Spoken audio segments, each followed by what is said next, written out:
गुरुवार व्रत कथा। कथा के अनुसार प्राचीन काल की बात है। किसी राज्य में एक बड़ा प्रतापी और दानी राजा राज करता था। वह हर गुरुवार को व्रत रखकर दीन दुखियों की मदद करके पुण्य प्राप्त करता था, परंतु ये बात उसकी रानी को अच्छी नहीं लगती थी। वह न तो व्रत करती थी और न ही दान पुण्य में विश्वास रखती थी। इतना ही नहीं, वह राजा को भी ऐसा करने से मना करती थी। एक समय की बात है, राजा शिकार खेलने के लिए वन गए। घर पर रानी और दासी थी।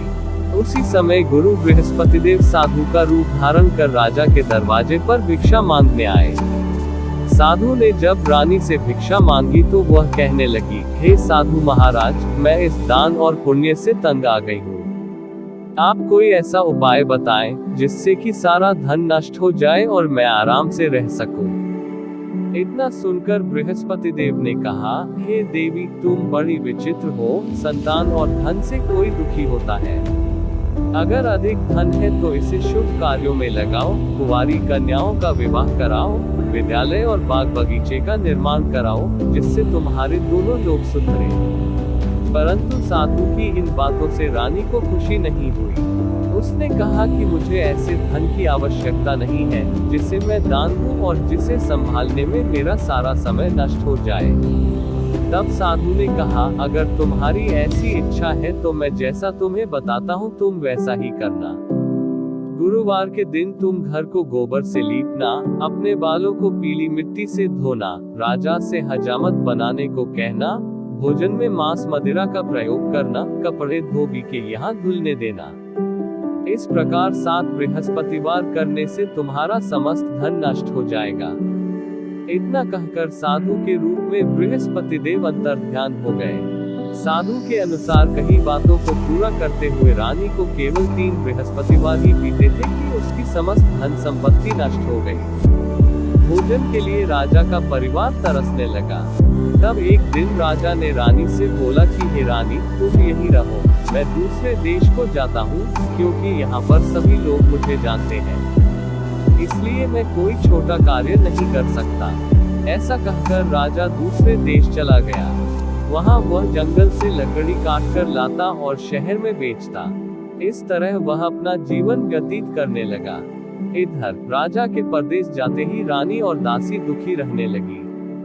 एक बार जब रानी और दासी को 7 दिन तक बिना भोजन के रहना पड़ा, तो रानी ने अपनी दासी से कहा, हे दासी, पास ही के नगर में मेरी बहन रहती है। वह बड़ी धनवान है, तो उसके पास जा और कुछ ले आ, ताकि थोड़ी बहुत गुजर बसर हो जाए। दासी रानी की बहन के पास गई। उस दिन गुरुवार था और रानी की बहन उस समय बृहस्पतिवार व्रत की कथा सुन रही थी। दासी ने रानी की बहन को अपनी रानी का संदेश दिया, लेकिन रानी की बड़ी बहन ने कोई उत्तर नहीं दिया। जब दासी को रानी की बहन से कोई उत्तर नहीं मिला तो वह बहुत दुखी हुई और उसे क्रोध भी आया। दासी ने वापस आकर रानी को सारी बात बता दी। ये सुनकर रानी ने अपने भाग्य को कोसा। उधर रानी की बहन ने सोचा कि मेरी बहन की दासी आई थी, परंतु मैं उससे नहीं बोली, इससे वह बहुत दुखी हुई होगी। कथा सुनकर और पूजा समाप्त करके वह अपनी बहन के घर आई और कहने लगी, हे बहन, मैं बृहस्पतिवार का व्रत कर रही थी। तुम्हारी दासी मेरे घर आई थी, परंतु जब तक कथा होती है तब तक न तो उठते हैं और न ही बोलते हैं, इसलिए मैं नहीं बोली। बताओ दासी क्यों आई थी? रानी बोली, बहन, तुमसे क्या छिपाऊं, हमारे घर में खाने तक को अनाज नहीं है। ऐसा कहते कहते रानी की आंखें भर आई। उसने दासी समेत पिछले 7 दिनों से भूखे रहने की पूरी बात अपनी बहन को बता दी। रानी की बहन बोली, देखो बहन, भगवान बृहस्पति देव सबकी मनोकामना को पूर्ण करते हैं।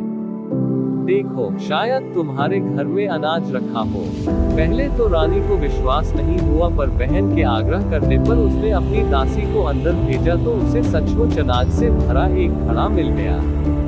ये देखकर दासी को बड़ी हैरानी हुई। दासी रानी से कहने लगी, हे रानी, जब हमको भोजन नहीं मिलता तो हम व्रत ही तो करते हैं, इसलिए क्यों न इनसे व्रत और कथा की विधि पूछ ली जाए, ताकि हम भी व्रत कर सकें। तब रानी ने अपनी बहन से बृहस्पतिवार व्रत के बारे में पूछा। उसकी बहन ने बताया, बृहस्पतिवार के व्रत में चने की दाल और मुनक्का केले की जड़ में अर्पित करें तथा दीपक जलाएं, व्रत कथा सुने और पीला भोजन ही करें। इससे बृहस्पति देव और भगवान विष्णु प्रसन्न होते हैं। व्रत और पूजा की विधि बताकर रानी की बहन अपने घर को लौट गई। 7 दिन के बाद जब गुरुवार आया तो रानी और दासी ने व्रत रखा। वह गुड़साल में जाकर चना और गुड़ लेकर आई, फिर उससे केले की जड़ तथा विष्णु भगवान की पूजा की। अब पीला भोजन की चिंता को लेकर दोनों बहुत दुखी हुए। चूंकि उन्होंने व्रत रखा था, इसलिए बृहस्पति देव उनसे प्रसन्न थे। वह एक साधारण व्यक्ति का रूप धारण कर 2 थालों में पीला भोजन दासी को दे गए। भोजन पाकर दासी प्रसन्न हुई और फिर रानी के साथ मिलकर भोजन ग्रहण किया। उसके बाद वह सभी गुरुवार को व्रत और पूजा करने लगी। बृहस्पति देव की कृपा से उनके पास फिर से धन संपत्ति आ गई, परंतु रानी फिर से पहले की तरह आलस्य करने लगी।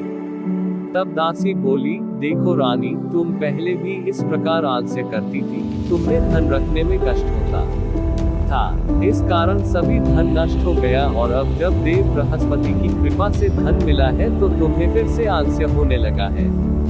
रानी को समझाते हुए दासी कहती है कि बड़ी मुसीबतों के बाद हमने ये धन पाया है, इसलिए हमें दान पुण्य करना चाहिए, भूखों को भोजन कराना चाहिए और धन को शुभ कार्यों में खर्च करना चाहिए। इससे तुम्हारे कुल का यश बढ़ेगा, स्वर्ग की प्राप्ति होगी और पितृ प्रसन्न होंगे। दासी की बात मानकर रानी अपना धन शुभ कार्यों में खर्च करने लगी। इससे पूरे नगर में उसका यश बढ़ने लगा। बृहस्पतिवार व्रत कथा के बाद श्रद्धा के साथ आरती की जानी चाहिए। इसके बाद प्रसाद बांटकर उसे ग्रहण करना चाहिए, जिससे तुम्हारे कुल का यश बढ़े और स्वर्ग प्राप्त हो और पितृ प्रसन्न हो। दासी की बात मानकर रानी शुभ कर्म करने लगी, उसका यश फैलने लगा।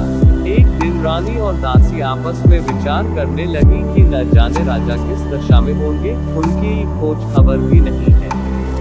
उन्होंने श्रद्धापूर्वक बृहस्पति भगवान से प्रार्थना की कि राजा जहाँ कहीं भी हो, शीघ्र वापस आ जाए।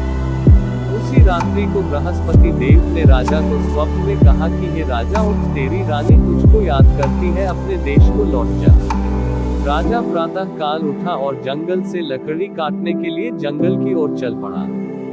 जंगल से गुजरते हुए विचार करने लगा कि रानी की गलती से उसे कितने दैक भोगने पड़े। राजपाट छोड़कर जंगल में आकर रहना पड़ा। जंगल से लकड़ी काटकर शहर में बेचकर गुजारा करना पड़ा और अपनी दशा को याद करके व्याकुल होने लगा। उसी समय राजा के पास बृहस्पति देव साधु के वेश में आकर बोले, हे लकड़हारे, तुम इस सुनसान जंगल में किस चिंता में बैठे हो, मुझे हो। ये सुन राजा के नेत्रों में जल भर आया। साधु की वंदना कर राजा ने अपनी संपूर्ण कहानी सुना दी। महात्मा दयालु होते हैं। वे राजा से बोले, हे राजा, तुम्हारी पत्नी ने बृहस्पति देव के प्रति अपराध किया था, जिसके कारण तुम्हारी ये दशाई। अब तुम चिंता मत करो, भगवान तुम्हें पहले से अधिक धन देंगे। देखो, तुम्हारी पत्नी ने बृहस्पतिवार का व्रत शुरू कर दिया है। अब तुम भी बृहस्पतिवार के व्रत में चने की दाल, गुड़ और मुनक्का से विष्णु भगवान का केले के वृक्ष की जड़ में पूजन करो तथा दीपक जलाकर कथा सुनो। उस दिन एक ही समय भोजन करना, लेकिन भोजन में पीले खाद्य पदार्थ का सेवन जरूर करना। भगवान तुम्हारी सबों को पूर्ण करेंगे। साधु की बात सुनकर राजा बोला, हे प्रभु, लकड़ी बेचकर तो इतना पैसा ही नहीं बचता जिससे भोजन के उपरांत कुछ बचा सके। मैंने रात्रि में अपनी रानी को व्याकुल देखा है। मेरे पास ये साधन नहीं जिससे उसका समाचार जान सकूं। फिर मैं कौन सी कहानी कहूँ, ये भी मुझको मालूम नहीं है। साधु ने कहा, हे राजा, मन में बृहस्पति भगवान के पूजन व्रत का निश्चय करो, वे स्वयं तुम्हारे लिए ही राह बना देंगे। बृहस्पतिवार के दिन तुम रोजाना की तरह लकड़ियां लेकर शहर में जाना। तुम्हें रोज से 2 गुना धन मिलेगा, जिससे तुम भली भांति भोजन कर लोगे तथा बृहस्पति देव की पूजा का सामान दिया जाएगा। राजा ने ऐसा ही किया और उसको मनोवांछित फल की प्राप्ति हो गई। इस प्रकार जो भी यह कथा पढ़ता या सुनता है उसके सभी मनोरथ पूरे होते हैं।